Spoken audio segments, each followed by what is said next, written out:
This is CGTN, China Global Television Network.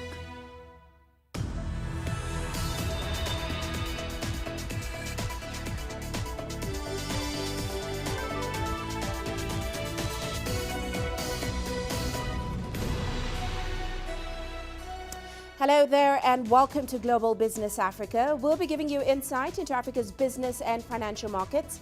I'm Uche Okoronkwo coming to you from Kenya's capital, Nairobi. Let's start with a look at the markets. Now, global stocks steady today. That's after unexpectedly strong U.S. jobs numbers suddenly helped to soothe those concerns about the global economy.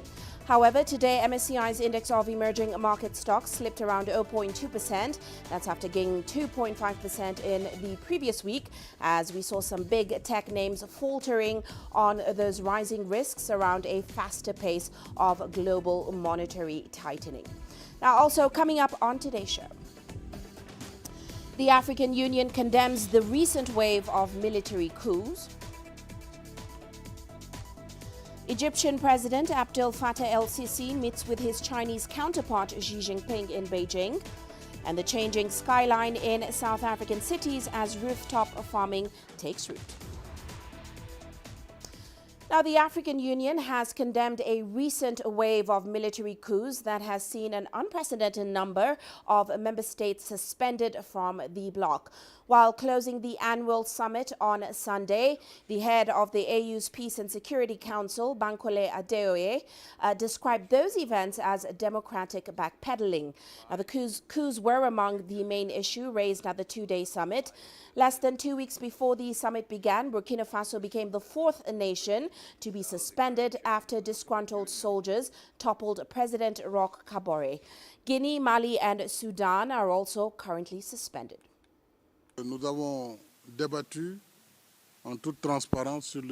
Therefore, in my opinion, it is up to the African Union today to work on even more rigorous, even tougher texts on unconstitutional interruptions of power, so the perpetrators of these acts can be immediately sanctioned, but also so that the countries they lead can be immediately sanctioned on all levels. It is true that 5 coups in less than 2 years gives the impression that Africa is going back to the 70s when military coups were rampant. This is absolutely unacceptable. To say that it is an external interference, I think that is taking things too far.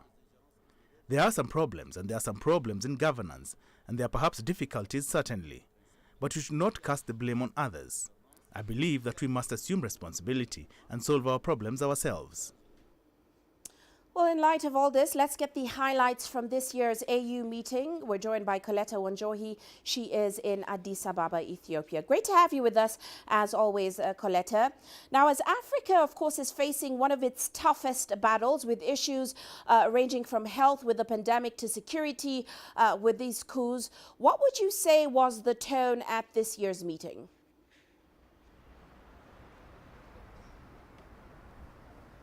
Well, Uche, I think the tone was quite assertive, especially on the issues of peace and security, with the African Union accepting that there is a problem with the way things are being run in different member states, which needs to change. The resurgence of the unconstitutional changes of government is a great concern for the African Union, and President Macky Sall, the chairperson of the African Union, said they will not tolerate military adventurers. That's what he called them. So quite assertive and also quite encouraging, especially on the issue of health, where a new public health order was accepted by the heads of state, and also quite revealing in terms of member states, some of the member states accepting that they have problems within their countries that need to be solved. And of course, this year's meeting was meant to map out Africa's priorities for this year.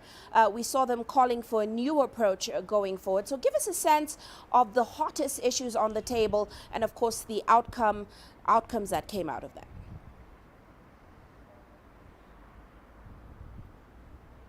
Well, of course, Uche, with the peace and security agenda was the hottest, if we'd use those words, just like you said, an assertion that there is zero tolerance to undemocratic changes of government, the need for perpetrators and countries alike that participate in these to be sanctioned, just as an example, and also to ensure that they become quite assertive in terms of changing their own peace and security architecture.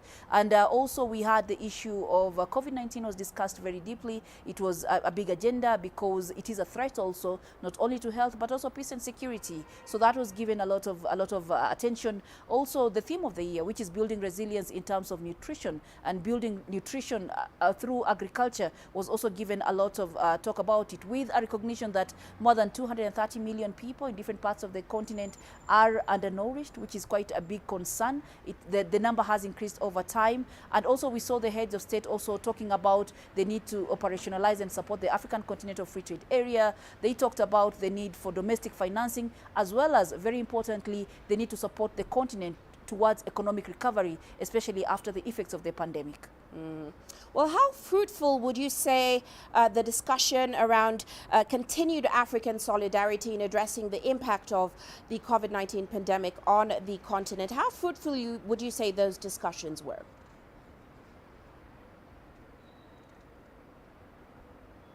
Well, if we look at a proposal that was given by President Cyril Ramaphosa, who has been the champion of the continent in tackling the response on COVID-19, he presented a report that was endorsed and adopted by the summit, which was quite encouraging. Top of it all was the summit accepting to have the African Centers for Disease Control as an autonomous body, you know, not just a health agency. So now it has powers, it can make decisions, probably report directly to the African heads of state, and that kind of cuts the bureaucracy and also makes it more efficient in terms of delivering not only for during the pandemic, but also beyond.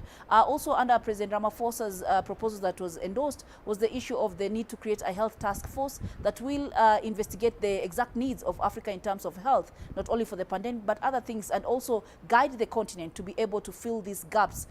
There's also another encouraging thing that was adopted on the need to have an emergency pandemic fund, which is quite encouraging because, as the Africa CDC Director, Dr. Nkengasong, said, Africa needs to be prepared now for the next pandemic. There is no reason to believe that maybe there might not be another pandemic within this pandemic.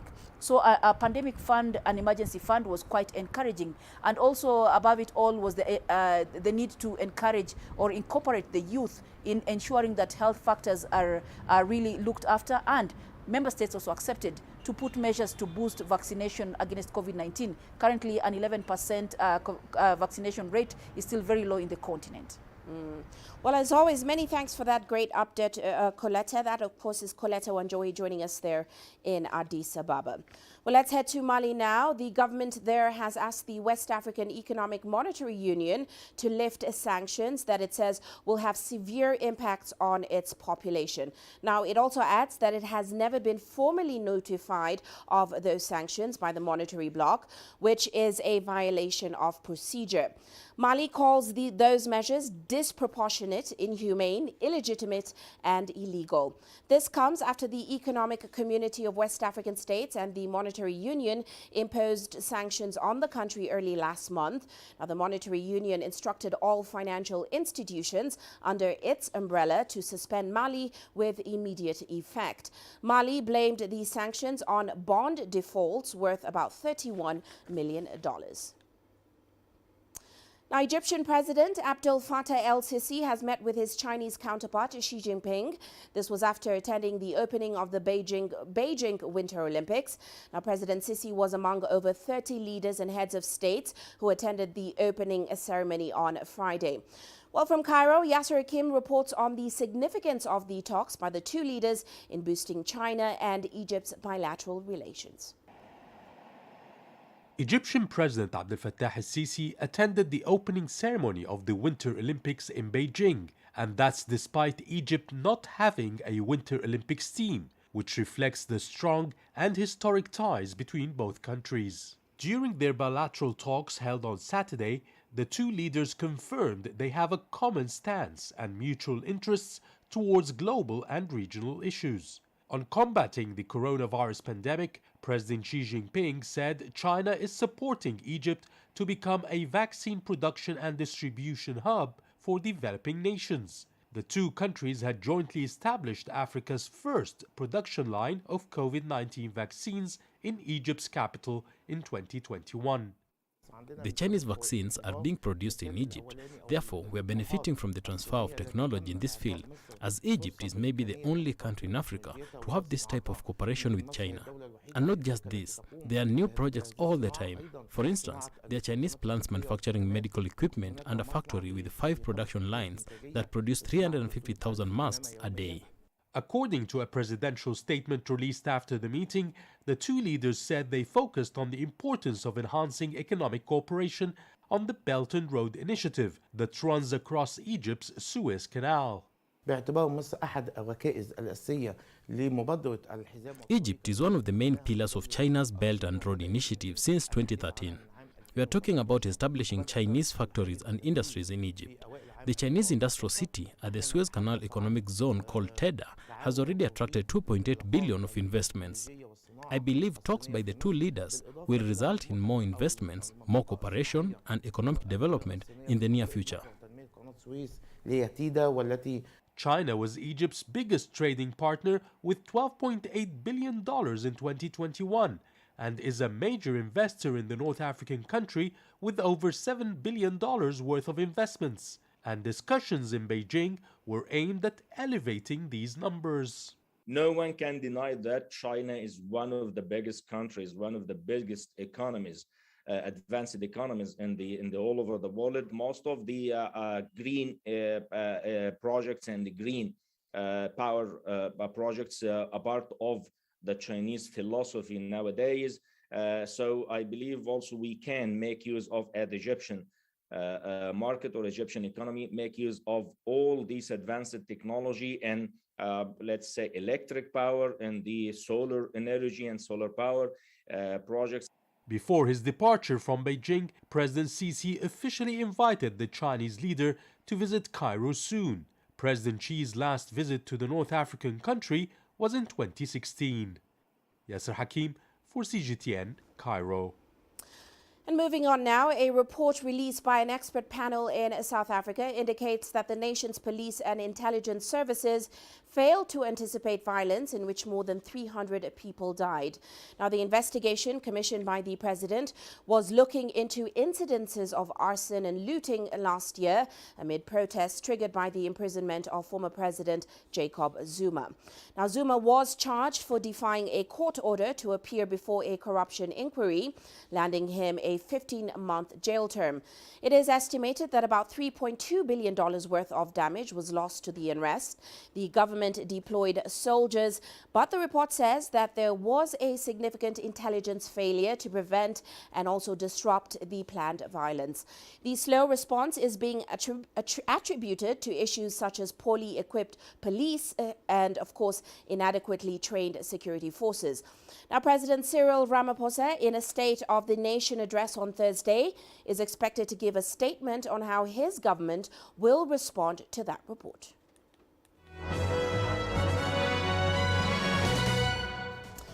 Well, let's now take a look at corporate headlines today. South Africa's power utility Eskom says that it will reduce scheduled power cuts from this Monday following an improvement in generation capacity. The move will see the power utility implement stage 1 load shedding, which requires up to 1,000 megawatts to be shed between 9 p.m. and 2 a.m. local time. And still in South Africa, where the country's health regulator has approved a COVID-19 vaccine from China's Sinopharm. However, the country is not planning to procure doses for now. The company adds that the vaccines are intended for those aged 18 and over, subject to conditions including that it was administered in line with the national vaccination program and periodic safety updates are submitted. Now, Pfizer's COVID-19 vaccine has also been registered for those aged 12 and over. Meanwhile, shares in South Africa's Telkom have dropped by more than 7% to $3. That's after the company released a trading update for the quarter to end December. Despite growth in the mobile and broadband business, group revenue dipped by 2.3% year-on-year to $690 million for the quarter, while it saw 10% growth in subscribers, which pushed active customers to 16.4 million. The postpaid customer base was relatively flat at 2.6 million. And Japanese conglomerate Toshiba says that it will split into two companies instead of three. The firm also unveiled plans to increase shareholder returns to $2.6 billion over the next 2 years. This is all in an effort to appease angry investors. Under the new restructuring, Toshiba will just split off its device business, including its power chip unit. And that's a look at our corporate headlines.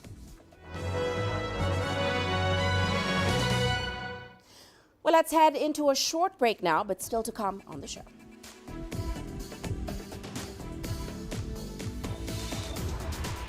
We'll look at whether digitization has any solutions for rebuilding small businesses. And Egypt raises fuel prices as it sheds subsidies. There's more to this place than just glorious landscapes. There's more to it than just, say, Table Mountain or glorious, endless salt flats. There's more to it than countries that are home to some of the deepest mines in the world. There is so much more to this place, even if it is home to some of the finest diamonds on the planet. It is the sheer diversity of the people who call Southern Africa home, and the relentless drive to make it a better place that make it so special. And we know that because this too is home.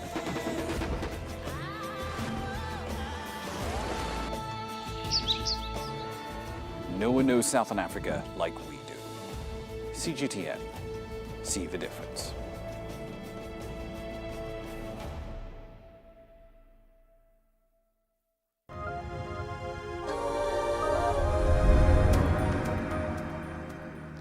Welcome back. Now, the coronavirus pandemic has been catastrophic for micro and small enterprises.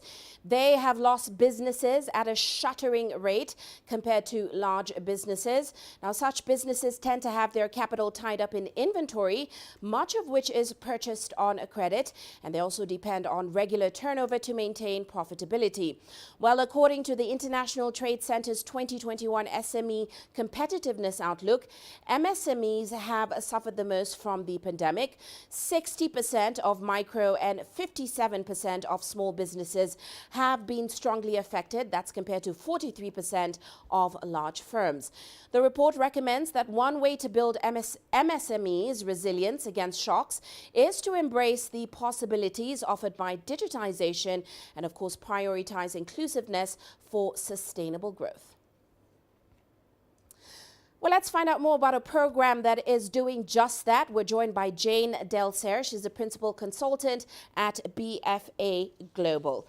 Welcome to the show, Jane. Great to have you with us today. Now, of course, let's start off with your thoughts on how digital commerce companies, which is what you guys are doing, digital commerce companies are helping MSMEs remain resilient and grow going forward, especially after the impact of the pandemic. How can these companies tap into digitization? Thank you, Mrs. Okoronkwo. Thank you for having me. So in our work at the Catalyst Fund Inclusive Digital Commerce Accelerator, we saw that through our research, MSCs were faring better when they started to adopt digital means to do their business. This could look like taking on digital transactions or moving to e-commerce platforms in order to keep selling whenever, despite pandemic lockdowns or any stoppages. They were also accessing digital financial services such as loans to be able to keep their inventory stocked, like businesses need to do. And so the digital commerce companies that we're working with through the Catalyst Fund Inclusive Digital Commerce Accelerator, they're at the front lines of these emerging ecosystems that are using digital and digitizing that are growing as e-commerce markets, for example. And these companies are really expanding the reach and the utility of digital products and solutions for SMEs, and especially for the smaller SMEs, the micro enterprises that tend to be more informal and less connected to digital ecosystems. So our work at the Accelerator is really about helping those companies reach those customers and help them improve their livelihoods and resilience through digital commerce by staying connected to markets, by being able to access digital services such as financial services, and leveraging the benefits of digital commerce. Well, can you give us any more insight into the specific solutions that the program provides these MSMEs? Absolutely. So the Digital Commerce Accelerator is a program that we launched a year ago with the support of MasterCard Foundation. And through this accelerator, we're aiming to bring 25,000 new informal MSEs into digital commerce through the companies we're working with. And in order to do this, we're providing 6 growth stage companies in Ghana with flexible grant capital. So we award them up to $120,000 in grants. We also provide bespoke venture acceleration support. And what that means is that we work with the companies directly, addressing any of the barriers or challenges they have to growth with our specialists, which is a team of industry experts in design, technology, product development, finance, you name it, whatever a startup needs in order to be able to expand and really get to the place that they are in a position for growth.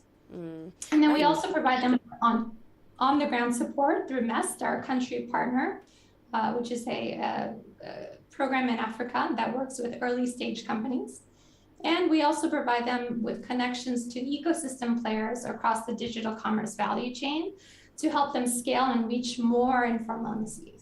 Now, of course, digitization is just picking up now in Africa, especially following the pandemic. And you mentioned the ecosystem as a whole. So give us some insight into how you're not just supporting these SMEs, but also accelerating the whole ecosystem. Yeah, and that's a great question. Oftentimes we focus so much on the entrepreneur, the innovator. But because we're working at innovation in the early stage, we also need to support the ecosystem in which these innovative companies operate, which have their challenges and their restrictions. So we help the companies grow as an organization that's reaching a market and succeeding with their customers through the venture acceleration support. But we also foster that ecosystem by helping to build the partnerships and coordination across the digital commerce value chain, so that they are operating in conditions where they can expand and enabling the ecosystem. And what this looks like, it looks like engaging investors and corporates such as FMCGs, distributors, fintech companies and financial institutions, logistics providers, trade organizations, in exploring and facilitating partnerships to help make digital commerce as a customer experience much more seamless and much more compelling as a value proposition.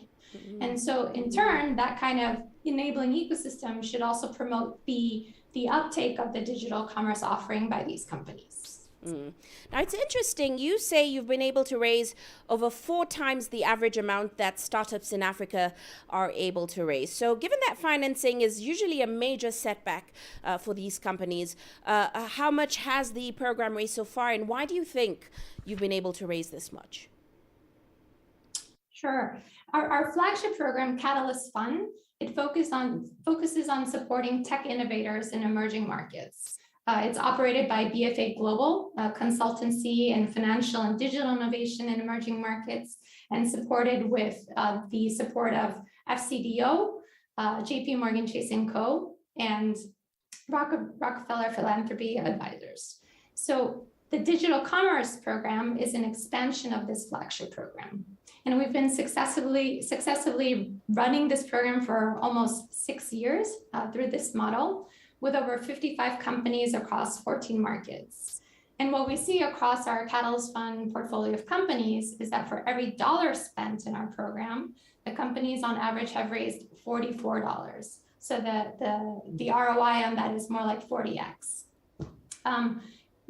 So the model's working, right? We're seeing that this is making really an impact to the companies. We're seeing adoption, we're seeing growth, but we also see this in terms of the larger ecosystem.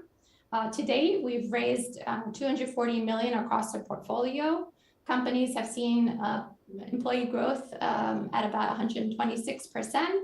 We have 93 investors in our circle that we can connect our companies to. And 86 of the companies we've worked with today are surviving or have been acquired. And in total, we've reached about 6.6 low-income customers. So we really see that this is a model that requires a lot of work and investment in the companies, but the impact of it is quite outsized. All right. Well, we'll certainly like to learn more about this project, but of course we do have to leave it there. Thank you so much for joining us on the show today, Jane. That, of course, was Jane Delser, Principal Consultant at BFA Group. Well, moving on now, authorities in Sudan have been searching for ways to bolster the country's economy following the slashing of much needed foreign aid. Now, donors halted billions of dollars in funding and aid following the October military coup. There are now plans to use cash raised from gold exports to pay for the importation of essential items. Here's CGTN's Naba Mohideen with more from Khartoum. Sudan's gold industry is the second biggest on the African continent, with millions of workers in more than 800 locations extracting the nation's most valuable export. As the country faces a future without foreign aid, the government is looking to this precious metal to help pay for essential goods for its citizens, including things like fuel and wheat. In its latest budget, the government has set out new directives, calling for 70% of the proceeds raised by gold exports to be spent on strategic goods. With the estimated economic deficit sitting at around $827 million, following the cut to foreign aid support, these could be vital funds to help keep the nation afloat. Some economists, though, have cast doubt on the visibility of that plan. Gold revenues will not be enough for the government due to the unstable exchange rates in the formal institutions and the black market. This issue will lead to bigger scale of smuggling. Central bank data shows Sudan officially exported 25.2 tons of gold in 2020, but officials estimate 4 times that amount is smuggled abroad. Artisanal and small-scale mining activities make up the bulk of the production. Some experts believe keeping gold in the country may be a better long-term plan. The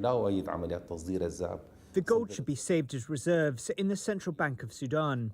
The state should change the policies of exporting gold to import consumption goods. With fears about the worsening economy growing among citizens and officials alike, the proper and prudent utilization of Sudan's precious metals may offer hope for the government as it seeks to resolve the economic crisis.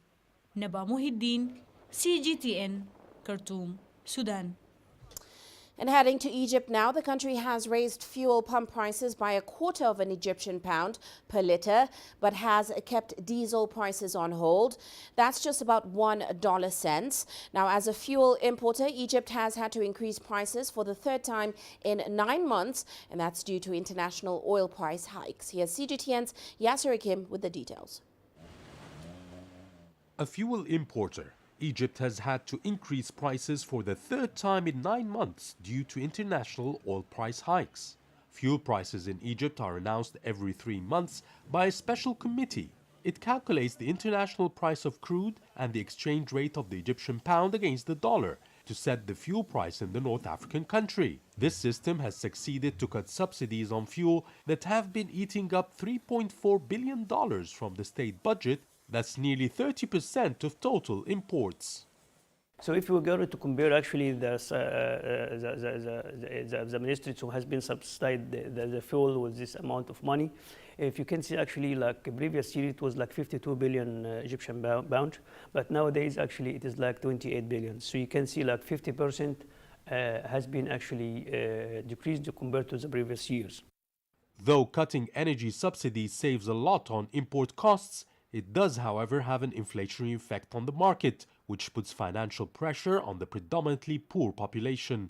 The $1.2 billion saved from these measures have helped the government alleviate such burden on citizens. This is actually, it will be good for the people because all this kind of amount of money, which is like more than 20 billion, it will be directed to another benefits or other services in the company, such as health, education, and business roles and all these kind of things.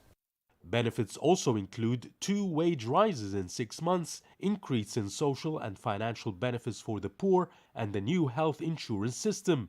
This comes at the right time as global oil prices have reached the highest rate since 2014. So Egyptians are bracing for even more fuel hikes in the next few months. Yasser Hakim for CGTN, Cairo. Now, in Somalia, motorists have decried the unexpected jump in fuel and other energy products. They're now calling for urgent interventions from the government. However, analysts blame the hike on global dynamics after the price of Brent crude crossed above the $90 per barrel level last week, which is the highest it has risen since 2014 amid constraints in supply. Here's CGTN's Mohamed Kahie, who has the details from Somalia's capital, Mogadishu. Like many countries in the region, Somalia's energy products such as petroleum and oil are imported from the Middle East. But in the past months, consumers have had to grapple with price increases in the energy products. Dealers link the price hikes to a myriad of events. We used to sell at 60 cents per litre before, but now it has gone to 80 cents to 90 cents now. And the main reason is increasing taxation, global market concerns, and tensions related to elections in our country. Motorists have cautioned against the new unstable prices in the energy sector and are calling for urgent interventions from government agencies. If the increase in petroleum products will not be controlled, it will impact on the prices of other basic products such as food. Therefore, we are calling upon the business community and the government to make urgent interventions. This Mogadishu-based economic analyst, however, says local issues have nothing to do with the increased energy prices, which threatens to lead to sprawling inflation amid soaring cost of living in the country. Huge demand for these products in the global market. The restrictions on the movement of the goods due to COVID-19, the opening of the businesses in most parts of the world, and also the political tension in Europe, especially on the issue of Ukraine between Russia and NATO countries. Somalia's refinery sector that was impacted by the war is being refurbished, and when in operation, it could help the Horn of African state refine petroleum products locally. Somalia has a huge deposit of petroleum and natural gas products along its coastline, which if tapped will make it a potential exporter of the lucrative product in future, as well as a key member of the oil-producing and exporting countries. Mohamed Kahie, CGTN, Mogadishu, Somalia. You're watching Global Business Africa. Let's take a short break now, but still to come on the show.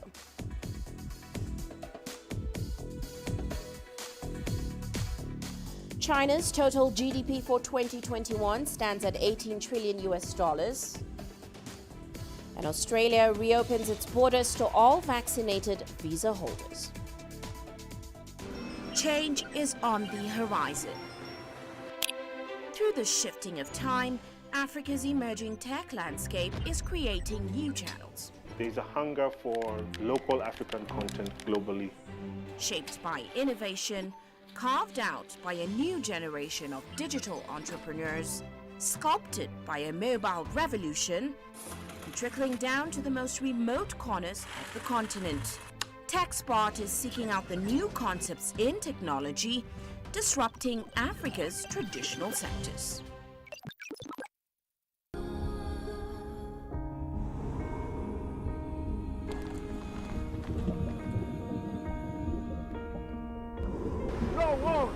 No one again, he can hold in guns. Machine guns from police forces towards the protesters.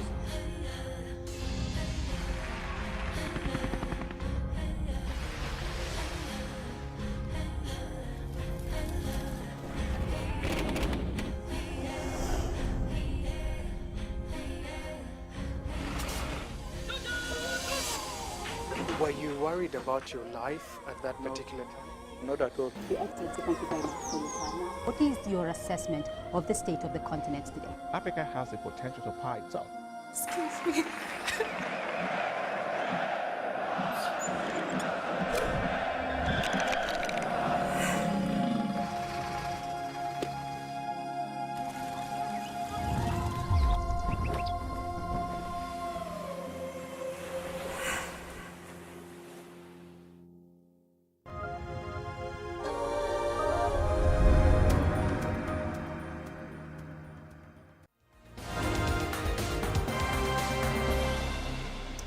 Now here's a quick recap of other headlines this hour. At least 20 people have been killed and nearly 50,000 displaced after a cyclone swept through southeastern Madagascar. Now the cyclone named Batsirai has triggered flooding, cut power and brought down buildings, according to local officials. Meanwhile, Libya's eastern-based lawmakers say there will be no elections this year and will appoint a new prime minister on Tuesday in a bid to replace the current government. The move comes amid escalating tensions after failed elections in December. Now, MPs convened on Monday to listen to candidates who apply to lead the interim cabinet. At the same time, Prime Minister Abdul Hamid Debia says he'll only hand over power to an elected authority. And Tunisia's Supreme Judicial Council is now officially closed. Security forces have locked its doors and stopped staff from entering the building. This comes after orders from President Kais Saied, who accused the body of corruption and delaying politically sensitive investigations. Saied in July suspended parliament and dismissed the prime minister before assuming emergency powers. His latest announcement has raised fears over the independence of the judiciary. And the African continent has taken significant steps in the fight against malaria, which is a serious and sometimes a fatal disease. That's according to a report presented to the African Union by Kenyan President Uhuru Kenyatta. He leads a coalition of heads of states in the campaign against malaria. And that's a recap of headlines this hour.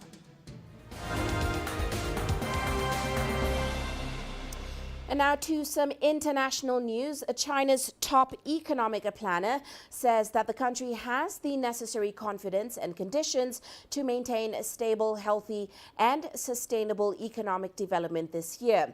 Now, the National Development and Reform Commission notes that China's total GDP for 2021 stood at $18 trillion. When it comes to energy security, coal supply has been guaranteed and soaring energy prices have been curbed, ensuring that the economic momentum is well on track. The NDRC also adds that further efforts will be focused on unleashing consumption in 2022, with the policies aimed at preempting risks. Now, common prosperity will also be another main focus, as well as growing the middle class and increasing the income of residents. And still in China, as the NDRC reiterated its confidence about the country maintaining appropriate growth this year, experts expect robust momentum for the country's property and capital markets. Here's why. Last year, home sales inched up nearly 5% in China to 18 trillion yuan or $2.9 trillion US, despite various cooling measures. 去年我们常住人口的 China's urbanization rate continued to improve last year to 64.7%. That means 12 million more people are living in the city. They have created a solid demand for housing, so there's enough room for growth in the property market. The comments also come at a time when top policymakers have called for more credit support to those with actual demand. Experts say the property market should be squeezing out bubbles, but in a rather reasonable and orderly manner. We are adopting different financing tools depending on the situation. With that being said, I think the government needs to support all the regular home buyers no matter what, while thoroughly evaluating the developers' funding needs before granting their borrowing requests.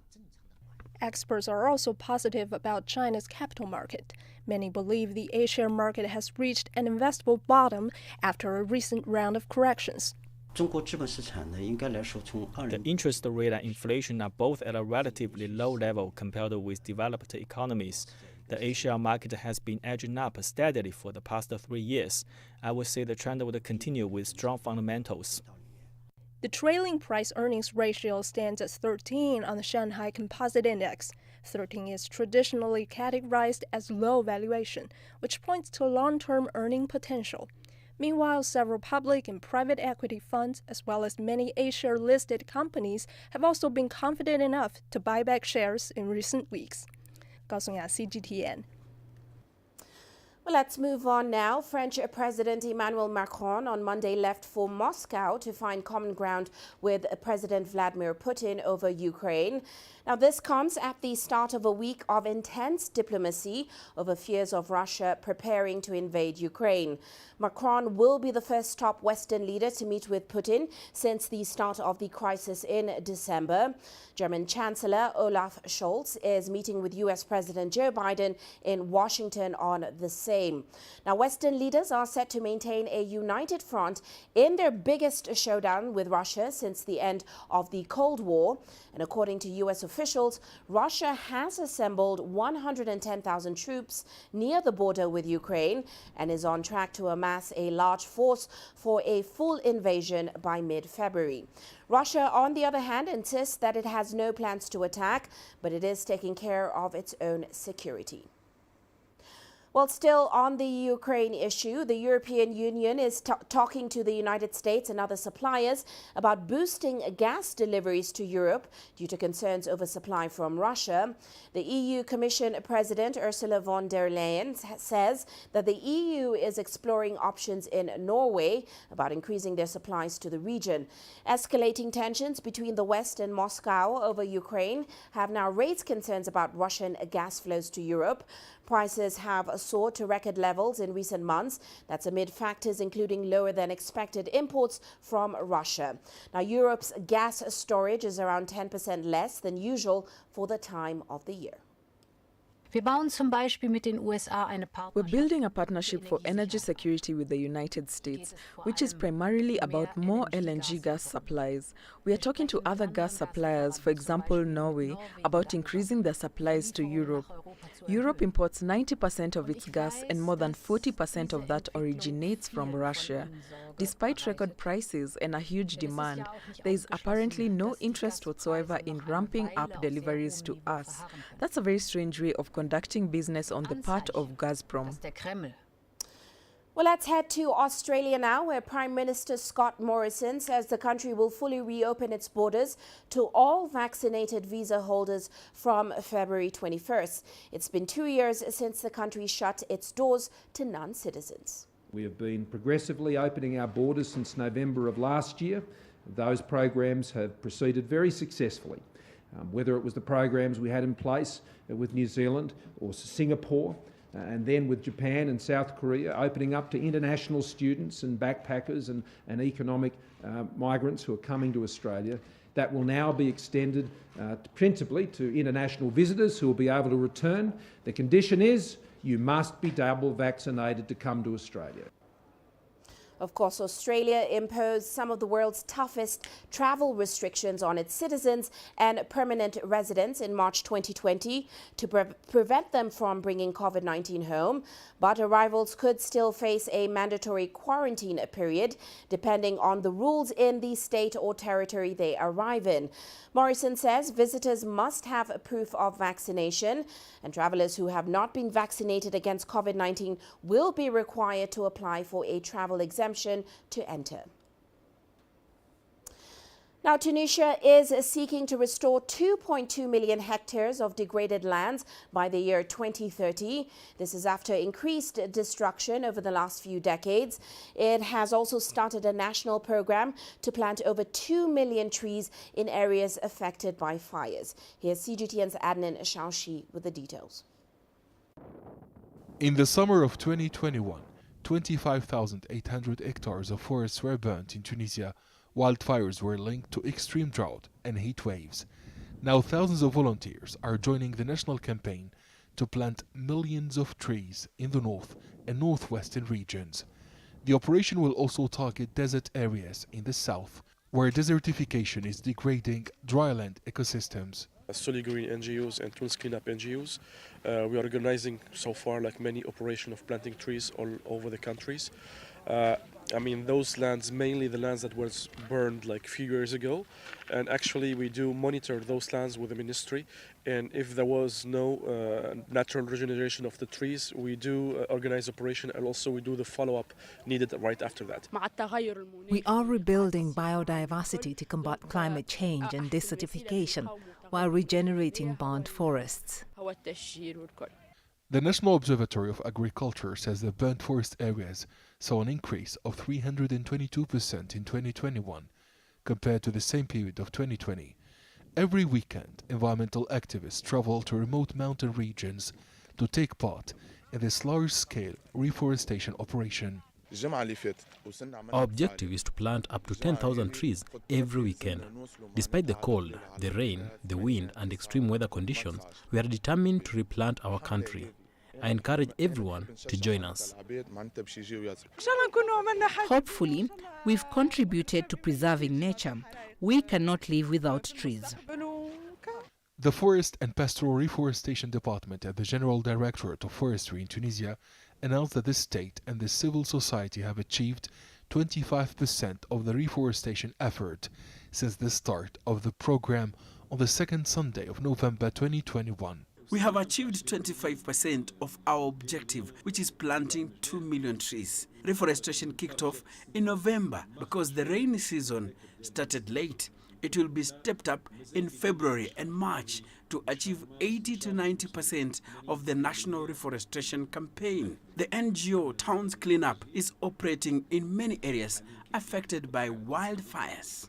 Tunisian authorities have signed 550 agreements with associations, civil society organizations, as well as schools, youth centers, farmers, and private firms willing to take part in the ambitious national reforestation project to combat desertification. In partnership with the Environment and Agriculture Departments, the NGOs Solid Green and Tunis Cleanup aim to plant 12 million trees in Tunisia over the next 5 years. Environmental experts assert that tree planting helps to fight climate change and desertification. Adnan Shawishi, CGTN, Tunis. Now, the Kruger National Park in South Africa has started with a plan to go green. The park is one of the largest game reserves in Africa. It spans almost 20,000 square kilometers. Now, conserving the biodiversity is a priority, as well as ensuring sustainable tourism. Well, Sumitra Naidu visited the park's Science and Research Unit to find out more. Dr. Danny Govender works with the team of local and international scientists at the Skukuza Science Leadership Initiative campus, situated in the heart of the Kruger National Park. We've got to mainstream biodiversity conservation into everything we do, and I think with Kruger going green, it's part of that development, actually, to start to say that actually protected areas can be a way in which we engage with the public around green consciousness, about the environmentalism, about environmental ethics, about reducing our impact in terms of resource extraction. The green building was constructed with natural resources and recycled materials and designed for optimal light and air. The toilets run on recycled water and the waste is used for compost. So this centre is very much about recycling what's locally available. We've used old concrete and we've upcycled it. We've used earth and we've rammed it into walls. Not only is it reducing our waste, but it also is, when you build this way, you also you increase your thermal buffering of the building. So you reduce your cooling costs.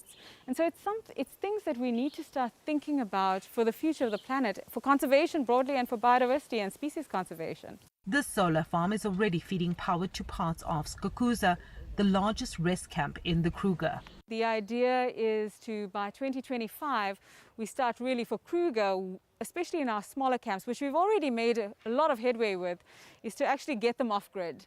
And because in a smaller camp, your energy demands are not that high. And often what we were doing is we were running generators, especially in our bush camps, overnight. And so with solar now, you can actually then wean your dependency of generators. The Kruger's Green Plan includes ongoing research to fully understand the impact climate change will have on wildlife in the future. Sumitra Nadu, CGTN, Kruger National Park, South Africa. Well, let's shift focus now and take a look at commodity markets today. Gold prices hitting a more than 1 week peak as we saw inflationary pressures due to surging oil prices help to cushion the impact of a U.S. Treasury yield rally. Now, this was after an upbeat jobs report. A drop in equities also boosted gold's appeal today. Meanwhile, news signals that talks between the U.S. and Iranian officials may be nearing a conclusion could steam out of the oil rally. That's after U.S. and Brent crude reached multi-year highs this past week. On that note, let's take a short break now. Still to come.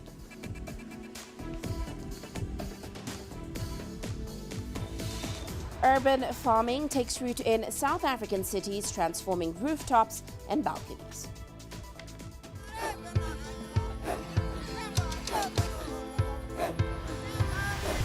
Africa is a continent of diversity, with varied climates and enchanting geography, and a people so distinct, but with a shared enduring spirit.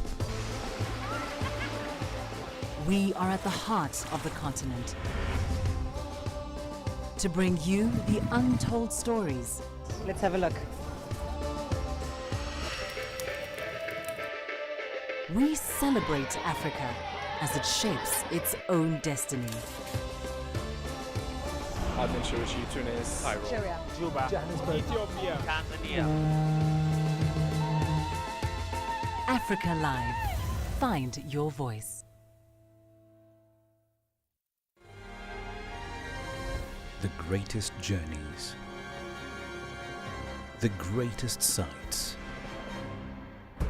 the greatest adventures. Here in Qanater, this weir allows the locals to walk on water. We're far more than just TV news. We're your passport to the wonders of Africa. To bring you stories of struggle, survival and hope.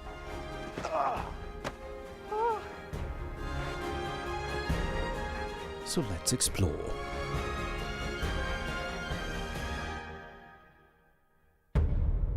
CGTN. See the difference.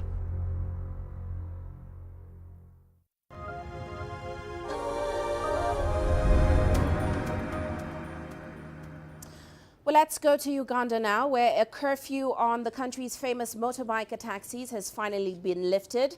The pandemic-related curfew had been in place since 2020 to curb COVID-19 infections. Well, as CGTN's Leon Senyange now reports, players in the industry have welcomed the move to resume operations. Months of restricted work are finally over for border rider Gerard Lubega.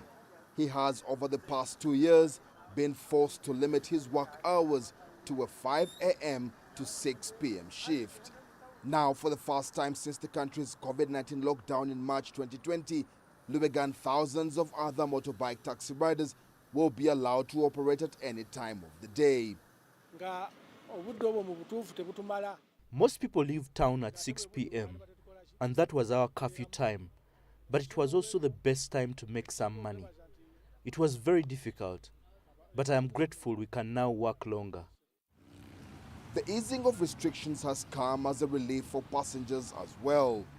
We could get hard time, like to travel from, like, if you want to move like for a short distance, you'd have to first wait for a taxi, which takes long. And by now that it has been like fully open, we can travel the way we want. I'm happy because at any time now you can border man to take you, and I'm also happy for them because now they are going to be earning that extra money which they have been missing. The motorbike taxis are a popular means of transport in Uganda. An estimated 200,000 motorbike taxis operate in the capital alone. The directive by President Museveni now means people can continue to use the motorbike taxis at any time of the day. There are worries, though, that the opening up could increase crimes committed by the motorbike taxi riders. According to Uganda's Criminal Investigation Department, motorbike taxi riders have contributed to a rise in robbery cases. The capital city authorities have also tried to register and regulate riders, but with little success. Some say they are working on solutions. Kampala Central has decided to make us uniforms. The uniforms will have our photos. Even still, every motorbike rider has a card to identify them. But with the uniforms, we can easily be identified, and people know which side I work from. As for Lubega and his colleagues, they are happy to be working a few more hours yet again and earning a little more. And the roads are likely to get as busy as before. Leon Sanyange, CGTN, Kampala, Uganda. Now, urban farming is gaining popularity in South African cities. Urban dwellers are now opting to utilize their balconies and their rooftops by growing crops. Here's CGTN Sumitra Naidu, who visited a young engineering graduate that is farming hops on a rooftop in Johannesburg.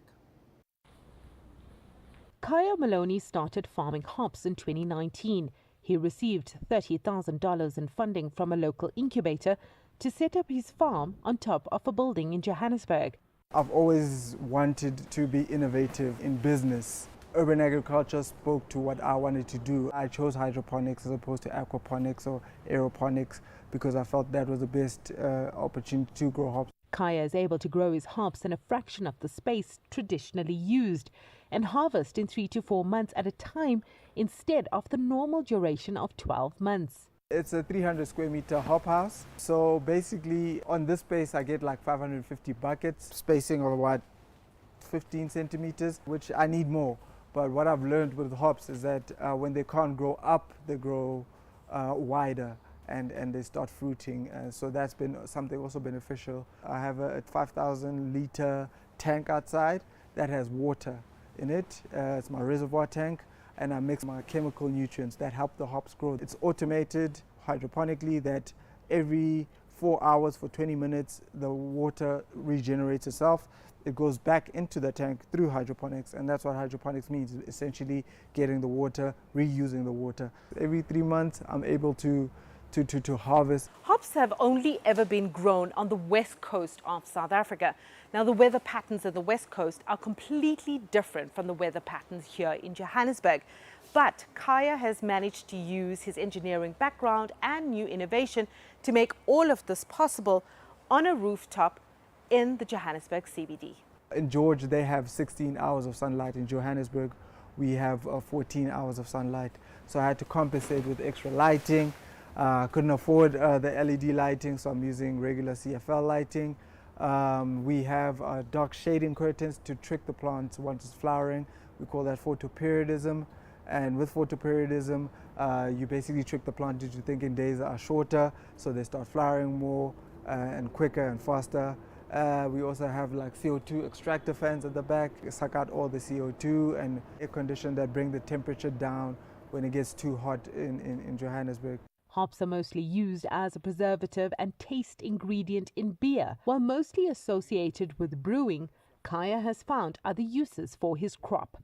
The yellow stuff, it's nice, bitter, it has a fresh aroma, and this is what gives beer that nice, bitter taste. There's also use cases in cosmetics and also with teas, medicine as well. So the plan is to expand the business and be the leader in general hop supply in Africa. Sumitra Naidu, CGTN, Johannesburg, South Africa. Well, before we leave you today, a quick look at Africa's currencies. South Africa's rand steady today as investors wait for economic cues from local data, including December mining and manufacturing figures, as well as, of course, a State of the Nation address by President Ramaphosa, which is due later this week. Meanwhile, Kenya's shilling continues to weaken against the dollar, shedding about 0.4% and hitting a historical low. Pressure on the shilling will come from the increased demand from traders as they beef up their hard currency positions in anticipation of more trading partners reopening their economies globally. Well, that's it for this edition of Global Business Africa. Remember, you can send your feedback to the contacts on your screen. You can also follow us on our various digital media platforms. For me, Uche Okoronkwo, and the rest of the team, thanks for watching.